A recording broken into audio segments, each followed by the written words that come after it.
It's Thursday, October 31st, right now on CNN This Morning. How do you like my garbage truck?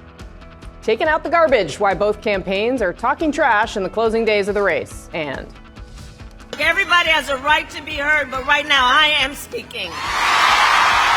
Protests push back the vice president handling hecklers on the campaign trail. Plus, make me the vice president, I'll come back to Wisconsin all the time. And we need you to vote early, Wisconsin. Winning Wisconsin. In our Battleground Beat, we zero in on the Badger State and how third-party candidates might impact Wisconsin voters. And this. This might be the best day of my life! A historic comeback. The Dodgers now celebrating one of the biggest comeback victories in the playoffs to win the World Series.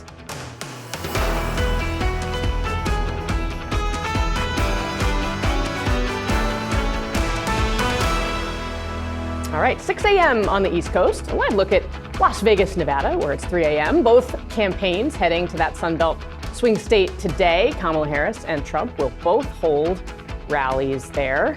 Good morning, everyone. I'm Casey Hunt. It's wonderful to have you with us. Happy Halloween to all who celebrate. Garbage in, garbage out. We are 5 days from Election Day in an incredibly tight race where anything could make a difference. Donald Trump climbing into a garbage truck, a, shall we say, striking visual designed to capitalize on President Biden's remark that Trump's supporters are garbage. How do you like my garbage truck? This truck is in honor of Kamala and Joe Biden. Trump even went on stage at his rally in that bright orange vest. And they said, it would be unbelievable if you could wear it on stage. I said, there's no way I'm wearing it on stage. They said, oh, okay, sir. I said, get me my jacket. But if you did, you know, it actually makes you look thinner. I said, oh. And they got me. I said, I want to wear it on stage. Biden, of course, has said that he was only referring to a single Trump supporter who called Puerto Rico garbage in a joke. But the remarks still recalled moments like these. There are 47% of the people who will vote for the president no matter what. All right, there are 47% who are with him, who are dependent upon government, who believe that they are victims, who believe that government has a responsibility to care for them, who believe that they're entitled to health care, to food, to housing, to you name it. That it's an entitlement, and government should give it to them. And they will vote for this president no matter what. To just be grossly generalistic, you could put half of Trump supporters into what I call the basket of deplorables. Right? The racist, sexist, homophobic, xenophobic, Islamophobic, you name it. So that was both Mitt Romney and Hillary Clinton insulting millions of voters just days before an election. Both, of course, went on to lose. Biden, the contrast here, of course, no longer on the ballot. First of all, he clarified his comments, but let me be clear, I strongly disagree with any criticism of people based on who they vote for. I believe that the work that I do is about representing all the people, whether they support me or not. So this garbage truck thing is not the first time that Donald Trump, a former president, but also former reality TV star, has produced events to drive a message in a way that's hard to look away from. That's the point, right? But here's the thing. These events are also designed to get us to look away from what we shouldn't ignore, to distract from what Trump is saying about what happens after polls close on Tuesday. Could you imagine any circumstances under which you would be defeated but not say that the election was stolen? If it was a corrupt election, that could happen. But so far we're doing pretty well. They found a lot of smaller things in Pennsylvania, as you know, and I think they've been corrupted and taken care of. They were corrupt. They were corrupted, but I think it's been taken care of. Either way, will you accept the results of the election? Yeah, sure, if it's a fair election. If it's a fair election, he says. So, Does he think it's going to be a fair election? What worries you the most? Cheating. Which one, though? Which state? No, all of them. I mean, they cheat. All of them. All of them, he says. All of them. So when you're out on the trail covering a political campaign, I've done a number of them, the job is to report what the campaign is doing. Sure, that's the part that they want you to see. But it's also to make sure you're reporting what they don't want you to cover or pay attention to, not to miss the forest for the trees. And 5 days out, the campaigning is frenetic. But we may look back and say that this was the calm before the storm. Joining us now to discuss, Molly Ball, senior political correspondent for the Wall Street Journal, Stephen Collinson, CNN politics senior reporter, Brad Woodhouse, senior advisor to the Democratic National Committee, and Matt Gorman, former senior advisor to Tim Scott's presidential campaign. Welcome to all of you. Wonderful to have you this morning. Stephen Collinson, you often paint these sort of big sweeping pictures for us every day. I still don't totally know how you do it, but all of our readers very much enjoy it. When you look at this, I mean, I think the moments that really stood out to me in both this event he did at McDonald's and this garbage truck show that there is still this question and this persistent situation where he is calling the election results into question. Obviously, the campaign wants to focus on what Biden had said, but as we are barreling toward this election, how do you see these 5 days in this context? I think you put your finger on it right there. The narrative that was developing about this week was all about the darkest closing argument of any modern presidential campaign, that wild rally. Whatever the president meant, he gave Trump a huge break. That photo op allowed Trump to walk from his personal Boeing 757 to a garbage truck, take up all the oxygen. That's a contrast. And nobody is talking about that rally, which was hurting Trump among Puerto Rican voters in Pennsylvania. Now we seem to be moving inextricably to the stage where now in our elections we have the pre-vote, we have election day, and now it seems we have this prolonged period after of questioning the validity of the election. Trump seems to be laying the groundwork rhetorically for what looks like a pretty sophisticated legal effort under the hood here to challenge this election, if necessary.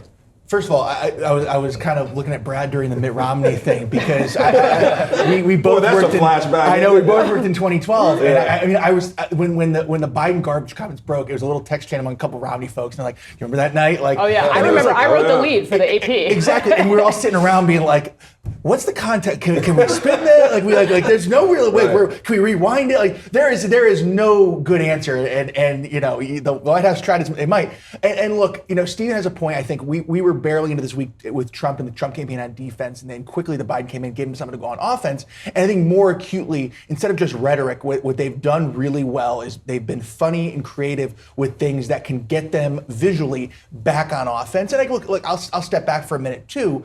I think this is one of the things also where if Kamala Harris doesn't win, I think it's a little bit more indicative of her campaign where she has been less likely to do that funny or creative or even slightly risky move, right? If she worked at McDonald's, she should have beaten Trump to the McDonald's a month ago, right? On that sort of thing. And I think also like do the Rogan thing, do those little things that can extend you out there just a bit, crystallize something visually in their mind, get people talking about it. Well, look, I don't think the McDonald's thing did anything for Donald Trump, and I don't think riding around in a garbage truck does anything for Donald Trump, or wearing an orange vest on stage that is only supplanted by the orange on his face. But let me say this. So I do think that the Biden faux controversy is just points out what you were saying, which is we need to focus on what is going on in this campaign. The Harris campaign has a GOTV effort.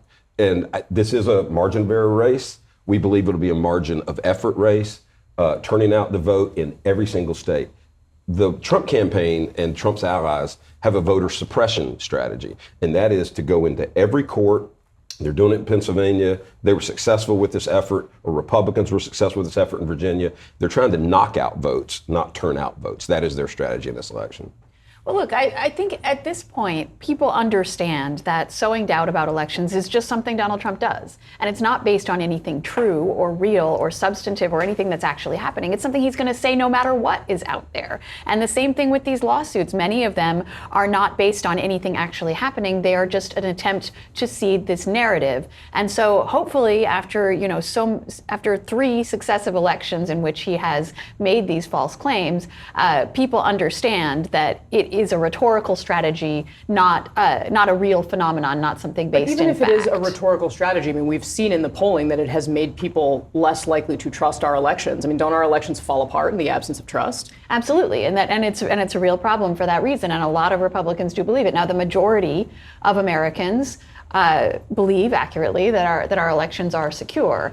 But it is a real problem. I think in terms of the photo ops and the stunts, you see that these campaigns have a different theory about who the undecided voters are at this point, right? The Trump camp's theory is that the voters they need to reach are the ones who are marginally interested in politics and will only pay attention if something funny or weird happens. So they see Donald Trump on a garbage truck and it's like, oh, that's kind of cool. The Harris campaign's theory is different. Their theory is that the undecided voters who are still out there are conservative-leaning, college-educated suburbanites who want the president to be a serious figure. So she's not doing these kind of stunts because she wants to be seen as a serious figure. She wants to convince people that she's presidential. She wants to do things like the speech that I attended on the Ellipse earlier this week, where she is trying to strike that tone and have that stature and that gravitas, because the undecided voters they are trying to reach and get off the fence at this point are the ones who want to see a president behaving in that traditional presidential manner. It's a really interesting way to think about it. Molly, you also had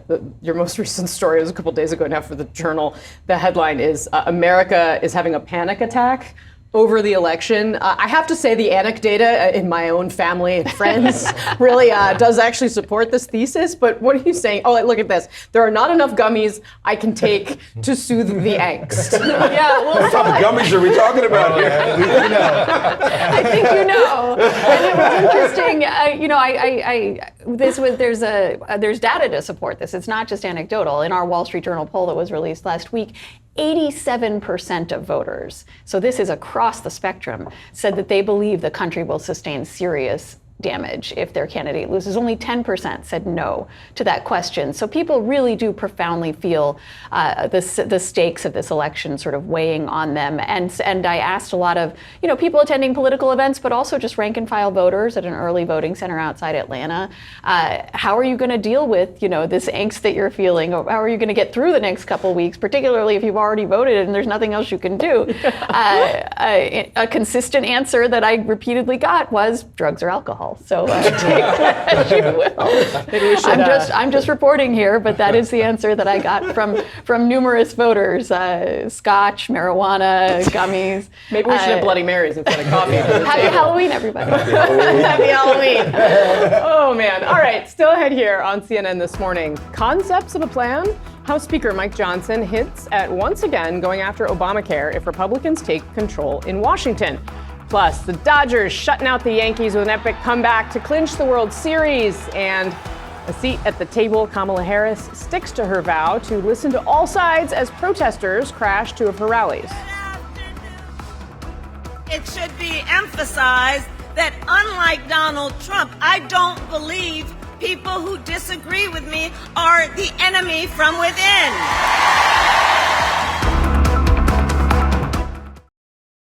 I'm CNN's John King. Join me for the podcast All Over the Map, where I'm traveling across the country to find out what American voters think.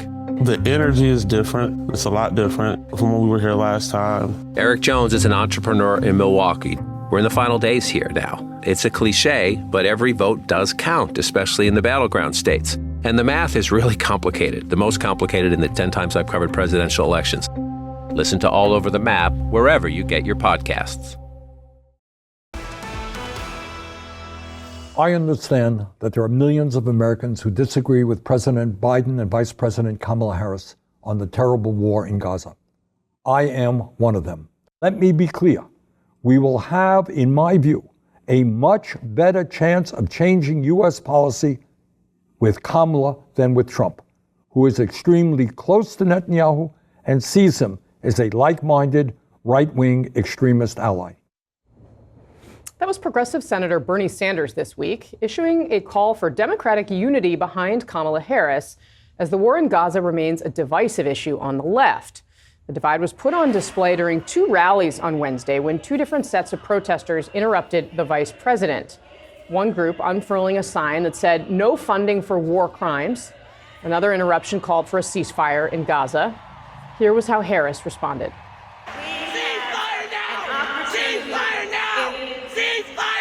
You know what? Listen, we all want the war in Gaza to end and get the hostages out as soon as possible, and I will do everything in my power to make it heard and known. And everyone has a right to be heard, but right now I am speaking. Brad Woodhouse, what do you make of how she's handled that? I think she's handled the protest extremely well. She's good on her feet. I mean, probably, from being a senator, from being a prosecutor, from being in public life. But I think that the key here is what they're calling for. Right there, ceasefire. She has been for a ceasefire. President Biden has been for a ceasefire. It's reported that she's been very tough in private on Benjamin Netanyahu. And I just think about those protesters. What do they think they're going to get out of Donald Trump? What do they think they're going to get out of Donald Trump and his approach to Israel, to Netanyahu, and to the war in Gaza? That was where Bernie Sanders' video was so interesting, because he was making that pragmatic case. The problem is this issue is so existential for many of these voters, Arab Americans, progressives, that it's a one-issue election, and that's where it's going to hurt the vice president. The irony of this situation is that she is going to potentially pay a political price in Michigan, a key swing state, but the person who has the more pro-Netanyahu policy could benefit, and that is Trump. And that's a conundrum that she's not really been able to wriggle out of. All right. Really interesting to continue to watch this. Coming up here on CNN this morning, election hubs on alert ahead the measures that officials are taking to make sure poll workers and voters are safe on Election Day. Plus, Speaker Mike Johnson forced to clean up remarks about the future of Obamacare under a possible second Trump term. All right, it's a particularly important day for weather because, of course, we have trick-or-treating, and the northeastern United States will experience one of the warmest Halloweens on record. Let's get straight to our meteorologist, the weatherman, Derek Van Dam. Derek, good morning. What can folks expect?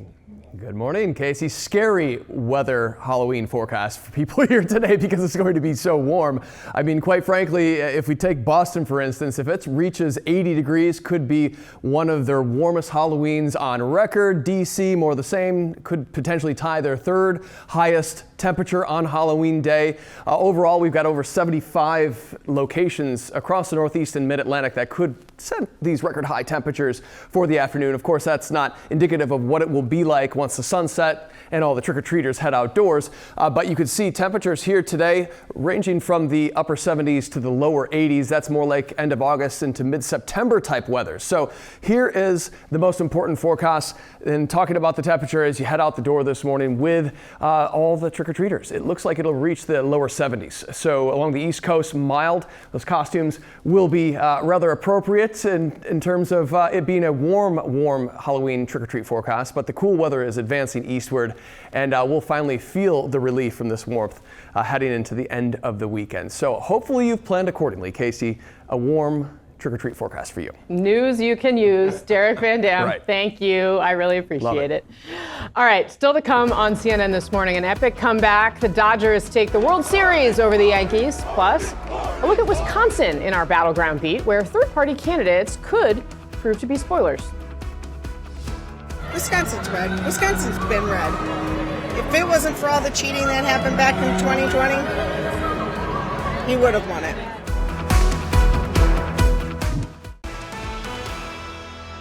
First and foremost, are there any Packer fans in the house?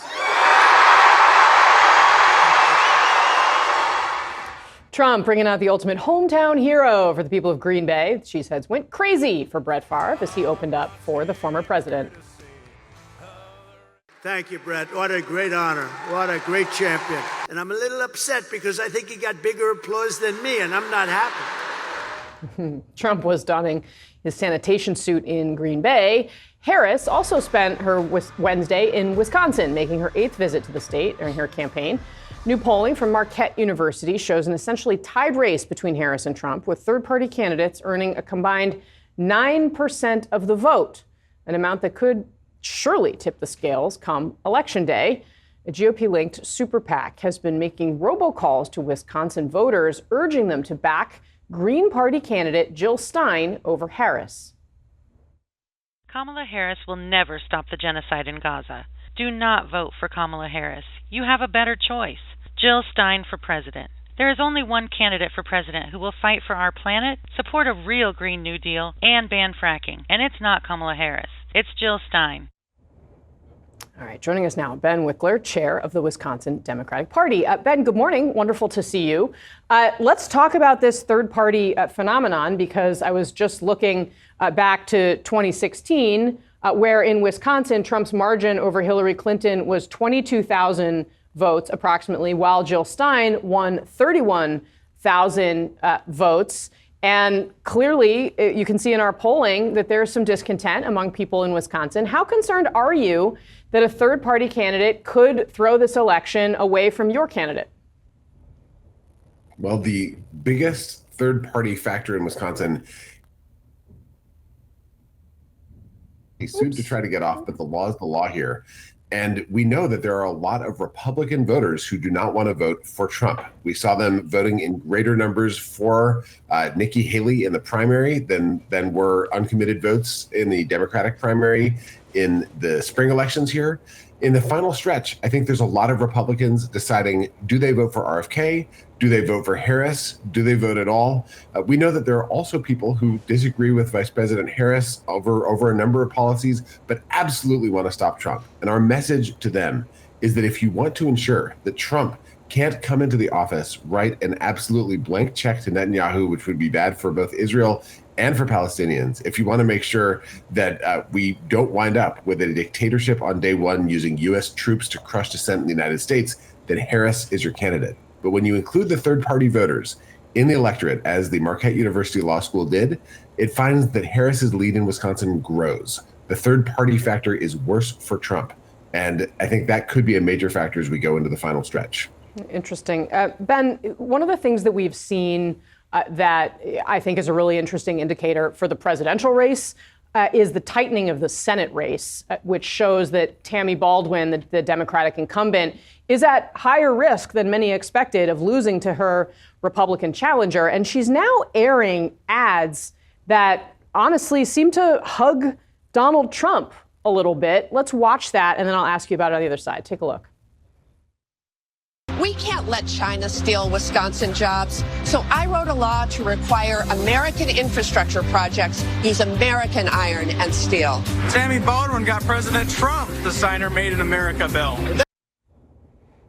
She's invoking President Trump's name. What does that tell you about where the electorate is in Wisconsin? Well, listen to what the person said and how they said it. This is about her Buy American provisions, which she has been championing for years.